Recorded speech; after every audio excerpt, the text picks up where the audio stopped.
Mrs. Hudson, the landlady of Sherlock Holmes, was a long-suffering woman. Not only was her first-floor flat invaded at all hours by throngs of singular and often undesirable characters, but her remarkable lodger showed an eccentricity and irregularity in his life which must have sorely tried her patience. His incredible untidiness, his addiction to music at strange hours, his occasional revolver practice within doors, his weird and often malodorous scientific experiments, and the atmosphere of violence and danger which hung around him made him the very worst tenant in London. On the other hand, his payments were princely. I have no doubt that the house might have been purchased at the price which Holmes paid for his rooms during the years that I was with him. The landlady stood in the deepest awe and respect of him, and never dared to interfere with him, however outrageous his proceedings might seem. She was fond of him too, for he had a remarkable gentleness and courtesy in his dealings with women. He disliked and distrusted the sex, but he was always a chivalrous opponent. Knowing how genuine was her regard for him, I listened earnestly to her story when she came to my room in the second year of my married life, and told me of the sad condition to which my poor friend was reduced. "He's dying, Dr. Watson," said she. "For 3 days he has been sinking, and I doubt if he will last a day. He would not let me get a doctor. This morning, when I saw his bones sticking out of his face, and his great bright eyes looking at me, I could stand no more of it. 'With your leave or without it, Mr. Holmes, I am going for a doctor this very hour,' said I. 'Let it be Watson then,' said he. 'I wouldn't waste an hour in coming to him, sir, or you may not see him alive.' I was horrified, for I had heard nothing of his illness. I need not say that I rushed for my coat and my hat. As we drove back, I asked for details. "There is little I can tell you, sir. He has been working at a case down at Rotherhithe, in an alley near the river, and he has brought this illness back with him. He took to his bed on Wednesday afternoon and has never moved since. For these 3 days neither food nor drink has passed his lips." Good God! Why did you not call in a doctor? "He wouldn't have it, sir. You know how masterful he is. I didn't dare to disobey him.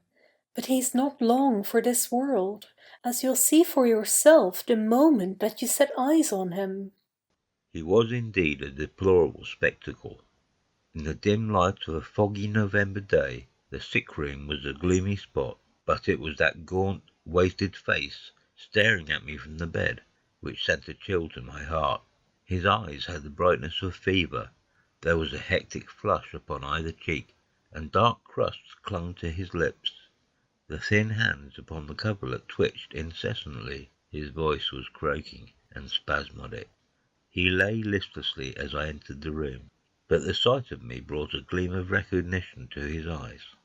"Well, Watson, we seem to have fallen upon evil days," said he in a feeble voice, but with something of his old carelessness of manner. "My dear fellow," I cried, approaching him. "Stand back! Stand right back!" said he, with a sharp imperiousness which I had associated only with moments of crisis. "If you approach me, Watson, I shall order you out of the house." "But why?" "Because it is my desire. Is that not enough?" Yes, Mrs. Hudson was right. He was more masterful than ever. It was pitiful, however, to see his exhaustion. "I only wish to help," I explained. "Exactly. You will help best by doing what you are told." "Certainly, Holmes." He relaxed the austerity of his manner. "You are not angry?" he asked, gasping for breath. Poor devil! How could I be angry when I saw him lying in such a plight before me? "It's for your own sake, Watson," he croaked. "For my sake?" "I know what is the matter with me. It is a coolie disease from Sumatra, a thing that the Dutch know more about than we, though they have made little of it up to date. One thing only is certain. It is infallibly deadly, and it is horribly contagious. He spoke now with a feverish energy, the long hands twitching and jerking as he motioned me away. Contagious by touch, Watson. That's it, by touch. Keep your distance, and all is well. Good heavens, Holmes! Do you suppose that such a consideration weighs with me of an instant? It would not affect me in the case of a stranger. Do you imagine it would prevent me from doing my duty to so old a friend? Again I advanced, but he repulsed me with a look of furious anger. If you will stand there, I will talk. If you do not, you must leave the room.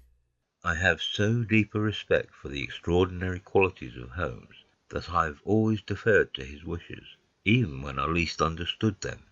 But now all my professional instincts were aroused. Let him be my master elsewhere. I at least was his in a sick room. Holmes, said I, you are not yourself. A sick man is but a child, and so I will treat you, whether you like it or not. I will examine your symptoms and treat you for them. He looked at me with venomous eyes. If I am to have a doctor, whether I will or not, let me at least have someone in whom I have confidence, said he. Then you have none in me? In your friendship, certainly.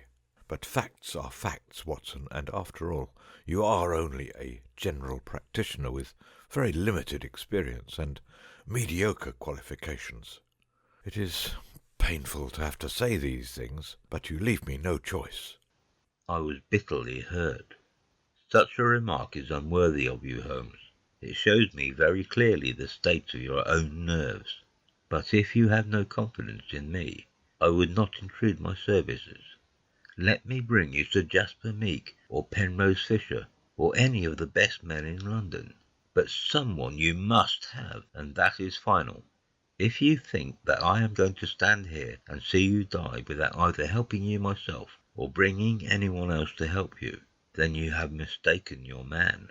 You mean well, Watson, said the sick man with something between a sob and a groan. Shall I demonstrate your own ignorance? What do you know, pray, of Tapanuli fever? What do you know of the Black Formosa corruption? I have never heard of either. There are many problems of disease, many strange pathological possibilities in the East, Watson. He paused after each sentence to collect his failing strength. I have learned so much during some recent researches which have a medical criminal aspect. It was in the course of them that I contracted this complaint. You can do nothing.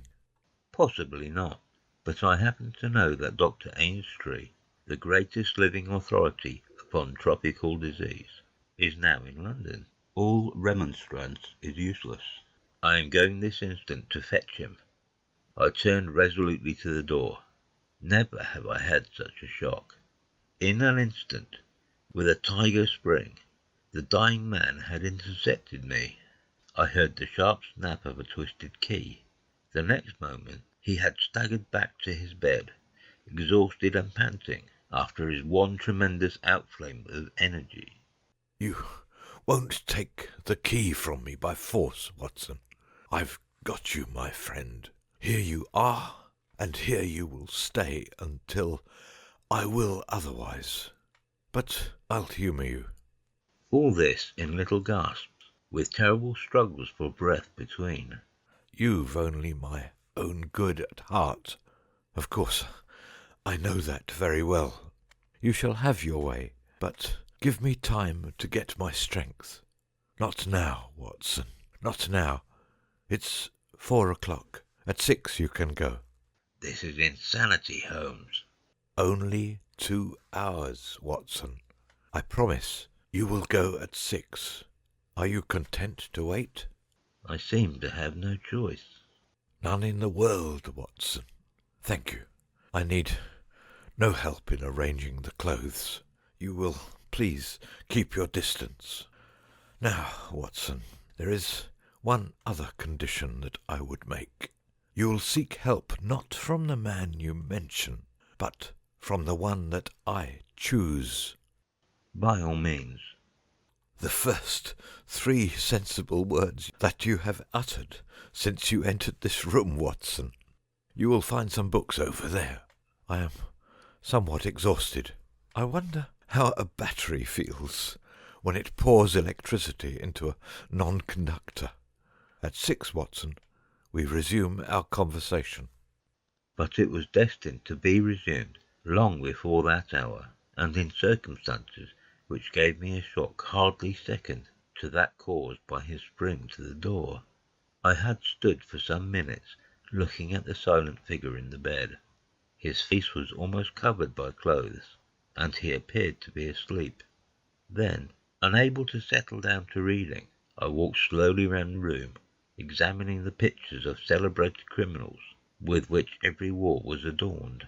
Finally, in my aimless perambulation, I came to the mantelpiece. A litter of pipes, tobacco pouches, syringes, penknives, revolver cartridges, and other debris was scattered over it. In the midst of these was a small black and white ivory box with a sliding lid. It was a neat little thing, and I had stretched out my hand to examine it more closely when it was a dreadful cry that he gave, a yell which might have been heard down the street. My skin went cold and my hair bristled at that horrible scream. As I turned, I caught a glimpse of a convulsed face and frantic eyes. I stood paralyzed, with the little box in my hand. Put it down. Down this instant, Watson. This instant, I say. His head sank back upon the pillow, and he gave a deep sigh of relief as I replaced the box upon the mantelpiece. I hate to have my things touched, Watson. You know that I hate it. You fidget me beyond endurance. You, a doctor, you are enough to drive a patient into an asylum. Sit down, man, and let me have my rest. The incident left a most unpleasant impression upon my mind. The violent and causeless excitement, followed by this brutality of speech, so far removed from his usual suavity, showed me how deep was the disorganization of his mind. Of all ruins, that of a noble mind is the most deplorable. I sat in silent dejection until the stipulated time had passed. He seemed to have been watching the clock as well as I, for it was hardly 6 before he began to talk with the same feverish animation as before. Now, Watson, said he. Have you any change in your pocket? Yes. Any silver? A good deal. How many half-crowns? I have 5. Too few. Too few. How very unfortunate, Watson. However, such as they are, you can put them in your watch pocket, and all the rest of your money in your left trouser pocket. Thank you. It will balance you so much better like that. This was raving insanity. He shuddered, and again made a sound between a cough and a sob. You will now light the gas, Watson, but you will be very careful that not for one instant shall it be more than half on. I implore you to be careful, Watson. Thank you. That is excellent. No, you need not draw the blind. Now, you will have the kindness to place some letters and papers upon this table within my reach. Thank you. Now, some of that litter from the mantelpiece. Excellent, Watson. There is a sugar tongs there. Kindly raise that small ivory box with its assistance. Place it here among the papers. Good. You can now go and fetch Mr. Culverton Smith of 13 Lower Burke Street.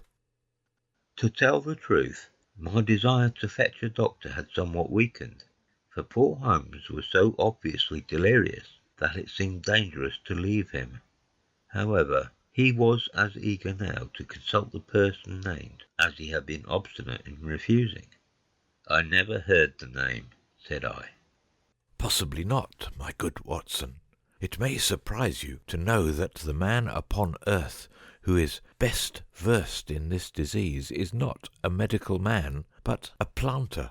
Mr. Culverton Smith is a well-known resident of Sumatra, now visiting London. An outbreak of the disease upon his plantation, which was distant from medical aid, caused him to study it himself, with some far-reaching consequences. He is a very methodical person, and I did not desire you to start before 6, because I was well aware that you would not find him in his study. If you could persuade him to come here and give us the benefit of his unique experience of this disease, the investigation of which has been his dearest hobby, I cannot doubt that he could help me. I gave Holmes's remarks as a consecutive whole, and I will not attempt to indicate how they were interrupted by gaspings for breath and those clutchings of his hands which indicated the pain from which he was suffering. His appearance had changed for the worse during the few hours that I had been with him. Those hectic spots were more pronounced, the eyes shone more brightly out of darker hollows, and a cold sweat glimmered upon his brow. He still retained, however, the jaunty gallantry of his speech. To the last gasp he would always be the master. "You will tell him exactly how you have left me," said he. "You will convey the very impression which is in your own mind, a dying man, a dying and delirious man.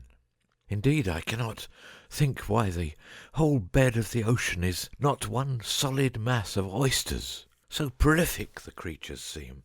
Ah, I am wondering. Strange how the brain controls the brain. What was I saying, Watson?" My directions for Mr. Culverton Smith. Ah, yes, I remember. My life depends upon it. Plead with him, Watson. There is no good feeling between us. His nephew, Watson, I had suspicion of foul play, and I allowed him to see it. The boy died horribly. He has a grudge against me. You will soften him, Watson. Beg him, pray him, get him here by any means. He can save me, only he. I will bring him in a cab, if I have to carry him down to it. You will do nothing of the sort. You will persuade him to come, and then you will return in front of him.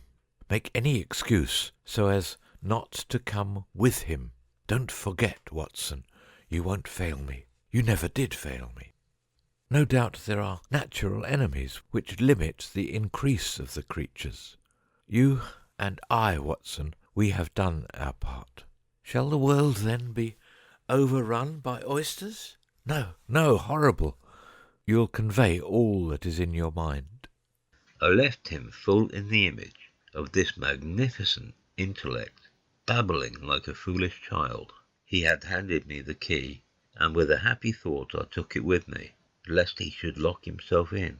Mrs. Hudson was waiting, trembling and weeping, in the passage.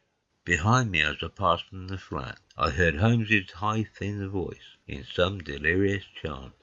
Below, as I stood whistling for a cab, a man came on me through the fog. "How is Mr. Holmes, sir?" he asked.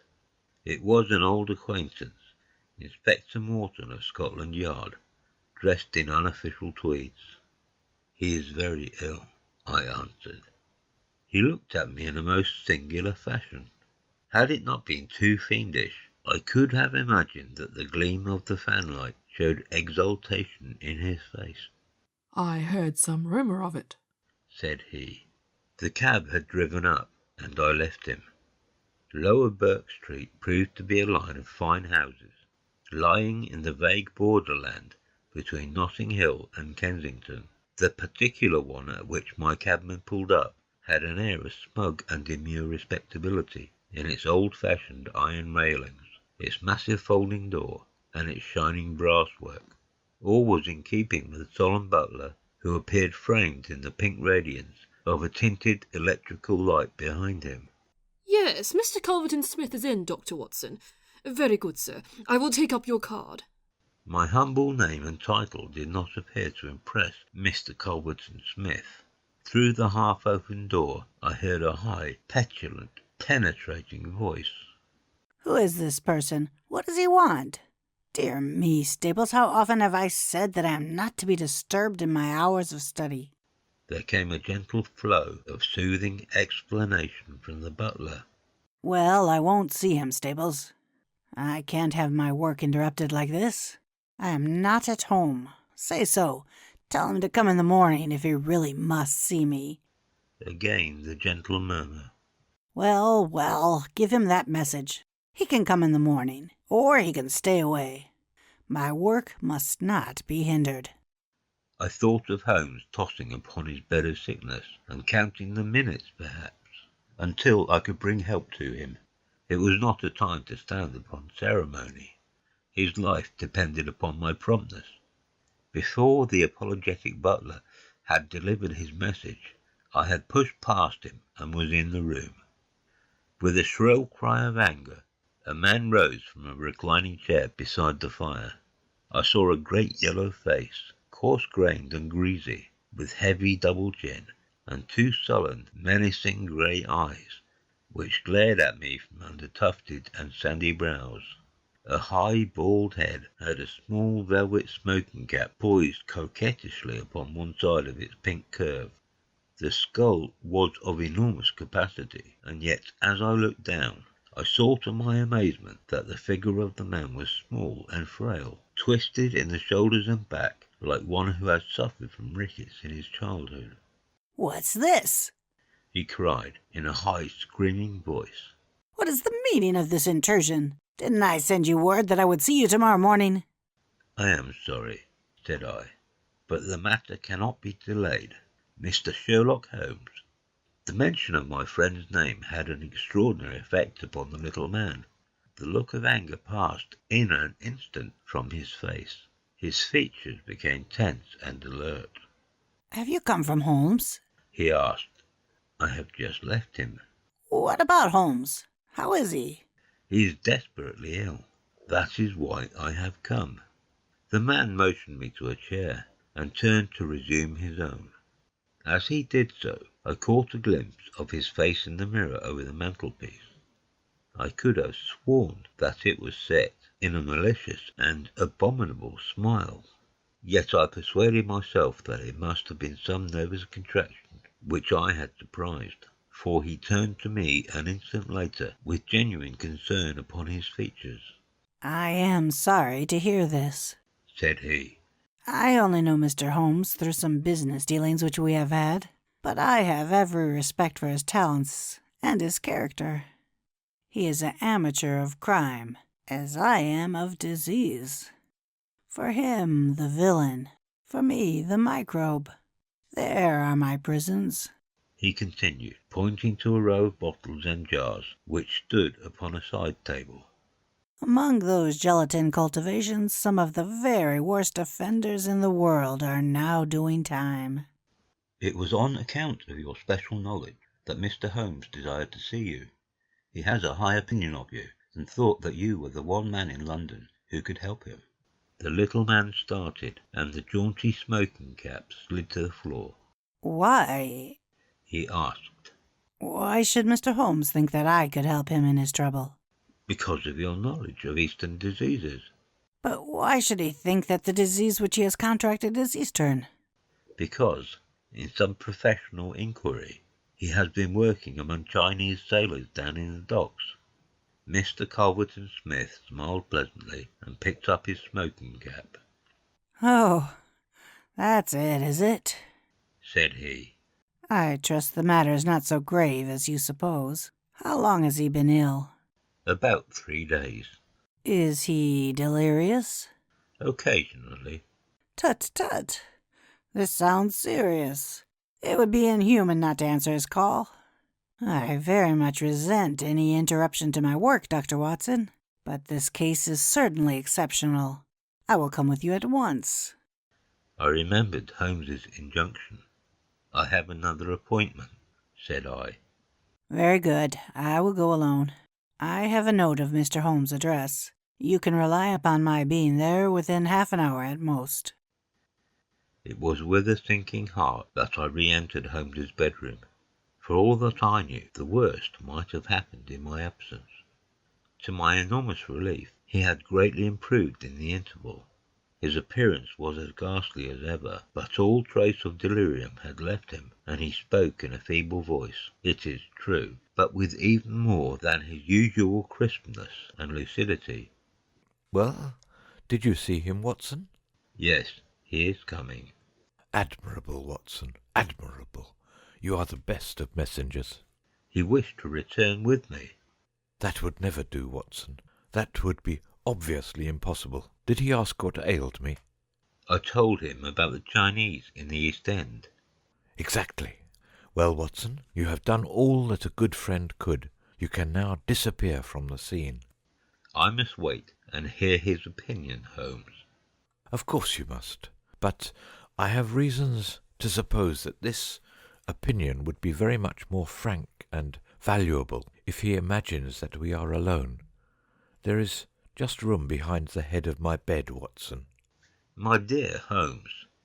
I fear there is no alternative, Watson. The room does not lend itself to concealment, which is as well, as it is the less likely to arouse suspicion.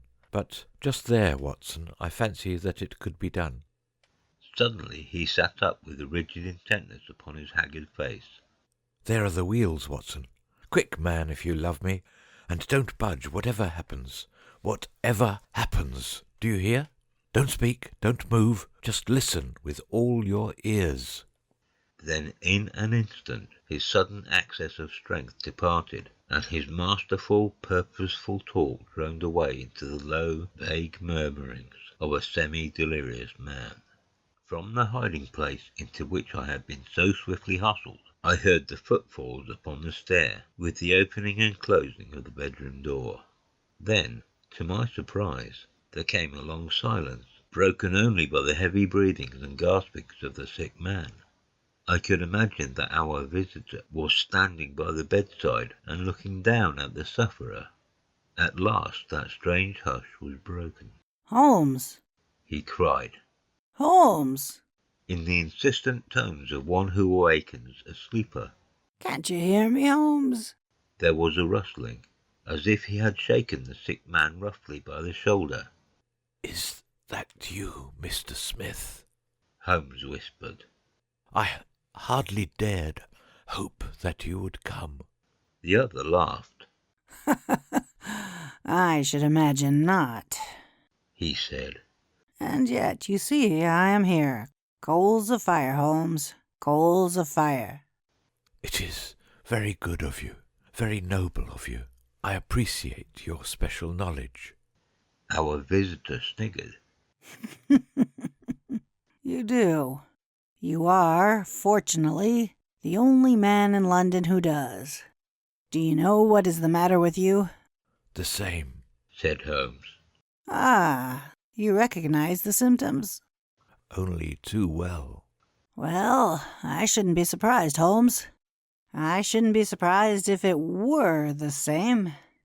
A bad lookout for you if it is. Poor Victor was a dead man on the 4th day. A strong, hearty young fellow. It was certainly, as you said, very surprising that he should have contracted an out-of-the-way Asiatic disease in the heart of London. A disease, too, of which I had made such a very special study. Singular coincidence, Holmes. Very smart of you to notice it. But rather uncharitable to suggest that it was cause and effect. I knew that you did it. Oh, you did you? Well, you couldn't prove it, anyhow. But what do you think of yourself spreading reports about me like that? And then crawling to me for help the moment you are in trouble. What sort of a game is that, eh? I heard the rasping, laboured breathing of the sick man. Give me the water, he gasped. You're precious near your end, my friend. But I don't want you to go until I've had a word with you. That's why I give you water. There, don't slop it about. That's right. Can you understand what I say? Holmes groaned. Oh, do what you can for me. Let bygones be bygones, he whispered. I'll put the words out of my head. I swear I will. Only cure me, and I'll forget it. Forget what? Well, about Victor Savage's death. You as good as admitted, just now, that you had done it. I'll forget it. You can forget it, or remember it, just as you like. I don't see you in the witness box. Quite another shaped box, my good Holmes, I assure you. It matters nothing to me that you should know how my nephew died.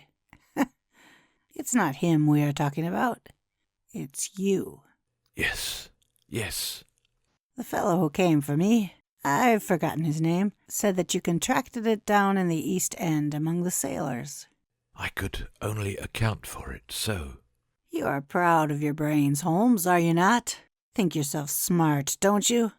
You came across someone who is smarter this time. Now cast your mind back, Holmes. Can you think of no other way you could have got this thing? I can't think. My mind is gone. For heaven's sake, help me. Yes, I will help you. I'll help you understand just where you are and how you got there. I'd like you to know before you die. Give me something to ease my pain. Painful, is it? Yes. The coolies used to do some squealing in the end. Takes you as a cramp, I fancy. Yes, it is cramp.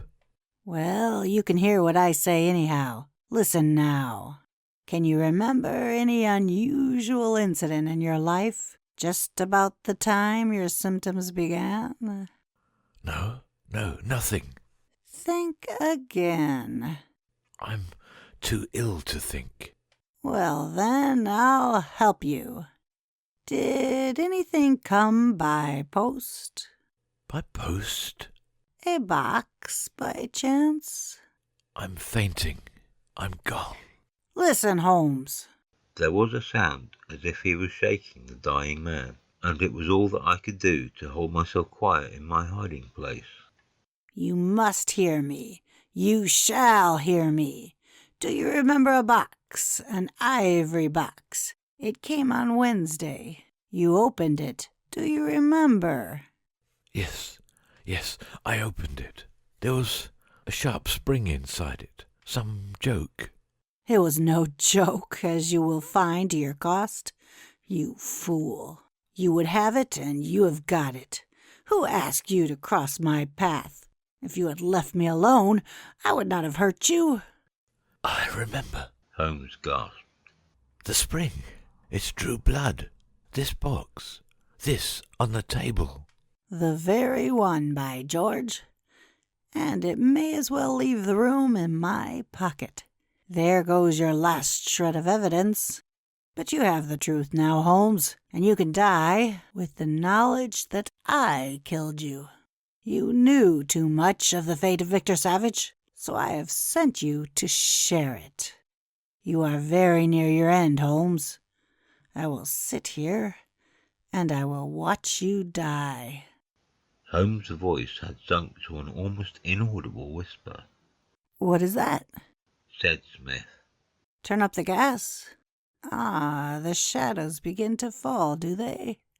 Yes, I will turn it up, that I may see you the better. He crossed the room, and the light suddenly brightened. Is there any other little service that I can do you, my friend? A match and a cigarette. I nearly called out in my joy and my amazement. He was speaking in his natural voice, a little weak, perhaps, but the very voice I knew. There was a long pause, and I felt that Culverton Smith was standing in silent amazement, looking down at his companion. What's the meaning of this? I heard him say at last in a dry, rasping tone. The best way of successfully acting a part is to be it, said Holmes. I give you my word that for 3 days I have tasted neither food nor drink until you were good enough to pour me out that glass of water. But it is the tobacco which I find most irksome. Ah, here are some cigarettes. I heard the striking of a match. That is very much better. Hello, do I hear the step of a friend? There were footfalls outside. The door opened, and Inspector Morton appeared. "All is in order, and this is your man," said Holmes. The officer gave the usual cautions. I arrest you on the charge of the murder of one Victor Savage, he concluded. "And you might add of the attempted murder of one Sherlock Holmes," remarked my friend with a chuckle. "To save an invalid trouble, Inspector, Mr. Culverton Smith was good enough to give our signal by turning up the gas. By the way, the prisoner has a small box in the right-hand pocket of his coat, which it would be as well to remove. Thank you. I would handle it gingerly if I were you. Put it down here. It may play its part in the trial." There was a sudden rush and a scuffle, followed by the clash of iron and a cry of pain. You'll only get yourself hurt, said the inspector. Stand still, will you? There was the click of the closing handcuffs. A nice trap, cried the high, snarling voice. It will bring you into the dock, Holmes, not me. He asked me to come here, to cure him. I was sorry for him, and I came. Now he will pretend, no doubt, that I have said anything which he may invent, which will corroborate his insane suspicions. You can lie as you like, Holmes. My word is always as good as yours. "Good heavens!" cried Holmes. I had totally forgotten him. My dear Watson, I owe you 1,000 apologies. To think that I should have overlooked you. I need not introduce you to Mr. Culverton Smith, since I understand that you met somewhat earlier in the evening. Have you the cab below? I will follow you when I am dressed, for I may be of some use at the station." "I never needed it more," said Holmes as he refreshed himself with a glass of claret and some biscuits in the intervals of his toilet.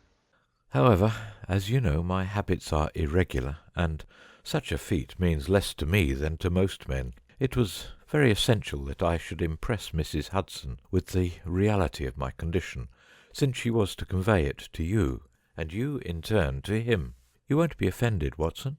You will realize that among your many talents dissimulation finds no place, and that if you had shared my secret, you would never have been able to impress Smith with the urgent necessity of his presence, which was the vital point of the whole scheme. Knowing his vindictive nature, I was perfectly certain that he would come to look upon his handiwork." "But your appearance, Holmes, your ghastly face." 3 days of absolute fast does not improve one's beauty, Watson. For the rest, there is nothing which a sponge may not cure. With Vaseline upon one's forehead, belladonna in one's eyes, rouge over the cheekbones, and crusts of beeswax round one's lips, a very satisfying effect can be produced.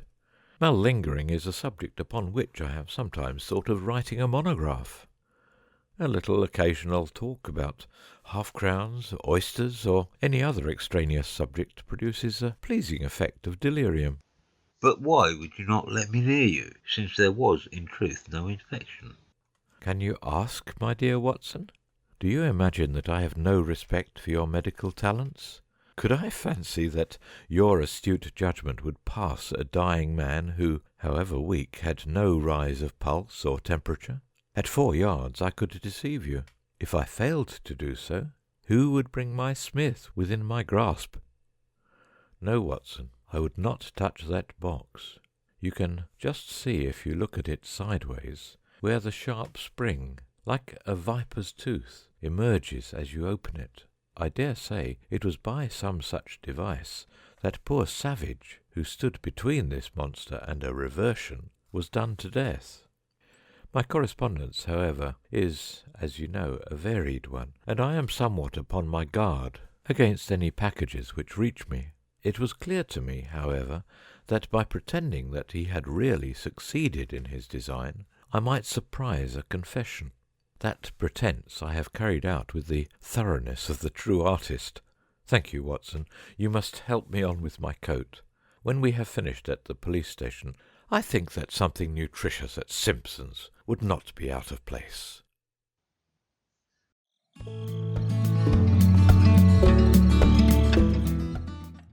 Adorn.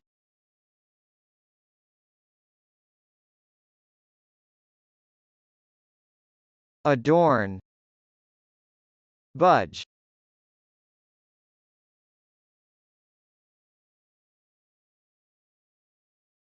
budge, lucidity,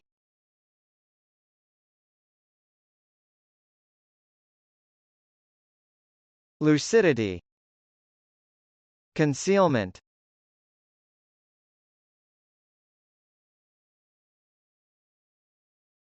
concealment, grudge,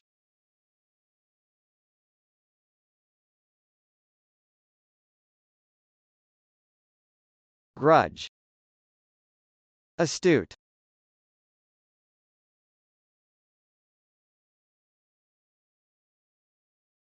astute,